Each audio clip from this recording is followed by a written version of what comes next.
السلام علیکم دوستو، نمسکار، ویلکم کرتا ہوں آج کی اس نئی ویڈیو میں۔ بھارت 100 سے زائد کسان مظاہرین لاپتہ، اہل خانہ کو شدید خدشات۔ آج کی ہیڈ لائن میں بھارت 100 سے زائد کسان مظاہرین لاپتہ، اہل خانہ شدید خدشات کا شکار ہیں، اور لہذا انڈیا نے اور انڈین پولیس نے 100 مظاہرین کو گرفتار کر کے ایسی لاپتہ جگہ پر منتقل کر دیا ہے جو آج تک کسی کو نہیں بتا رہے، مگر سردار لوگ یہ کسان ہارنے والے نظر نہیں آتے، کیونکہ ان کا ماضی کا حال یہی ہے کہ آپ ان کی ماضی میں جا کے دیکھیں، کوئی بھی قوم کسی بھی قوم سے ان کی لڑائی یا جھگڑا یا کسی ضد بازی پر آ جاتے ہیں تو ڈٹ جاتے ہیں، کٹ جاتے ہیں، پیچھے کبھی نہیں ہٹتے۔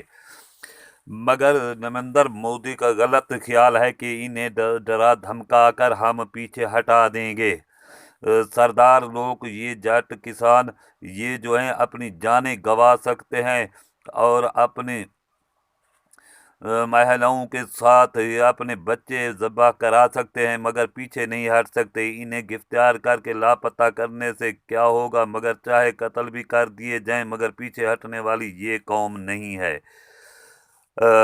اگر آپ ہمارے چینل پر نئے ہیں تو ہمارے چینل کو سبسکرائب کریں اور گھنٹی کے نشان کو دبا سکیں، کیونکہ اگلے آنے والی ہر خبر آپ تک پہنچ سکے۔ نئی دہلی، بھارت میں متنازع زرعی قوانین کے خلاف احتجاج کرنے والے 100 سے زائد مظاہرین لاپتہ ہو گئے ہیں، جس کی وجہ سے ان کے اہل خانہ پریشانی کا شکار۔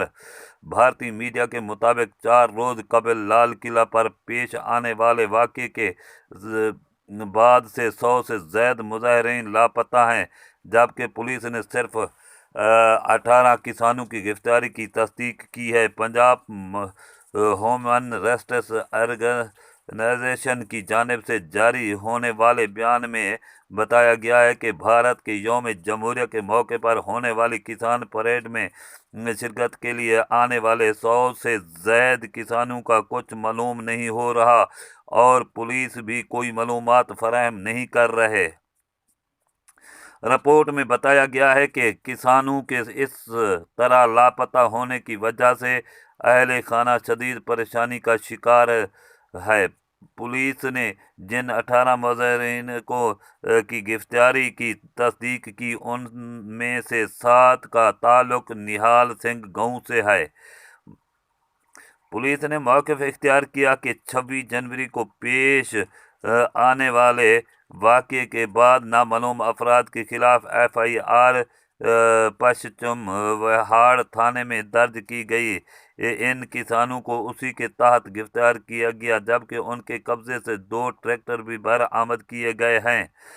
دہلی سکھ گردوارہ پربندھک کمیٹی کے صدر منجندر سنگھ سرسا کا کہنا تھا کہ موگا کے علاقے سے تعلق رکھنے والے 11 مظاہرین کو ناگلونی پولیس نے گرفتار کر کے تہاڑ جیل منتقل کر دیا، جبکہ اس گاؤں سے تعلق رکھنے والے 12 مظاہرین 26 فروری کے بعد سے لاپتہ ہیں۔ بھارتی میڈیا کو پولیس ذرائع نے بتایا کہ مظاہرین کی گرفتاریاں علی پور اور نریلا کے قریب سے کی گئیں۔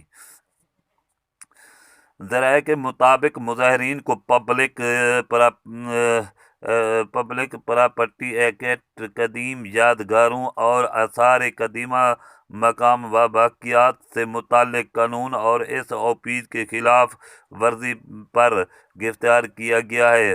بھارتیہ کسان سنگھ راجیوال کے سربراہ بلیر سنگھ راجیوال نے کہا کہ کسان یونینوں کو یوم جمہوریہ پر پنڈے کے بعد لاپتہ افراد کی فہرست موصول ہوئی ہے، جس کی تصدیق کی جا رہی ہے۔ خدا حافظ، ملتے ہیں اگلی ویڈیو میں، تب تک کے لیے گڈ بائے۔